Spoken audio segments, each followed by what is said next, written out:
హిందువుల్ని కొడుతుంటే గల్లీలు సరిపోవు పరిగెట్టడానికి అని చెప్పని వార్నింగ్ ఇచ్చాడు.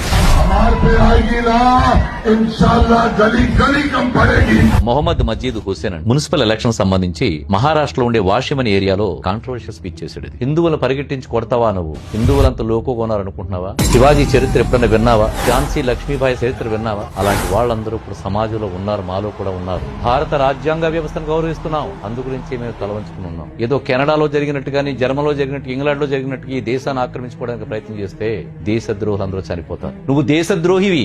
భారతీయులు ఉండే ఇస్లాం కు సంబంధించిన అమాయక ప్రజలను రెచ్చగొడుతున్నావు, అమాయక క్రైస్తవులను రెచ్చగొడుతున్నాడు. నీలాంటి వాడు దేశంలో బ్రతకడానికి అర్హుడు కాదు. నిన్ను దేశం నుంచి వెలివేయాలి. ఎక్కడ వాడివి నువ్వు? నీ తల్లి, నీ తాతమ్మ కూడా హిందువులు. వాడు చెక్ చేసుకుని DNA హిందుత్వం బయటకు వస్తుంది. ఈ వీడియో చూస్తున్న ప్రముఖులు, లాయర్లు, డాక్టర్లు, ఎవరైతే ప్రముఖులైతే ఉన్నారో వారందరికీ వినతి చేస్తున్నాను. దీని మీద లీగల్ యాక్షన్ తీసుకోవడం కోసం నేను అన్ని ప్రయత్నాలు చేస్తున్నాను. ఇక్కడి నుంచి నేను ఆల్రెడీ నాకు తెలిసిన లాయర్స్ పురమాయించాను. దీన్ని ఇంత సులువుగా వదిలిపెట్టకూడదు. ఇంకా చాలా మంది ఉన్నారు. హిందువులకు వార్నింగ్ ఇస్తున్నారు, భారత రాజ్యాంగాన్ని గౌరవించమని చెప్తున్నారు, షరియా చట్టం కావాలని డైరెక్ట్ చెప్తున్నారు. పోలీసు వారు కానీ, ప్రభుత్వాలు కానీ సుముటోగా ఎందుకు తీసుకోరు? దీన్ని దయించి తీసుకోండి. హిందువులు భయపడుతున్నారు. నరేంద్ర మోడీ గారు స్ఫూర్తిగా పనిచేస్తున్నాం మేమందరం కూడా. భారతీయ జనతా పార్టీ ఆయన హిందువుల్ని, క్రైస్తవుల్ని, ముస్లింస్ ని ఒకే కంటితో చూస్తూ మన భారతీయులని చెప్తున్నాడు. భారతీయ జనతా పార్టీ యొక్క గొప్పతనం అది. మేము అసమర్థులం కాదు, చట్టాన్ని గౌరవిస్తూ మౌనంగా ఉంటున్నాం. మీ కంబాల శ్రీనివాసరావు. భారత్ మాతకు జై. జై శ్రీరామ్.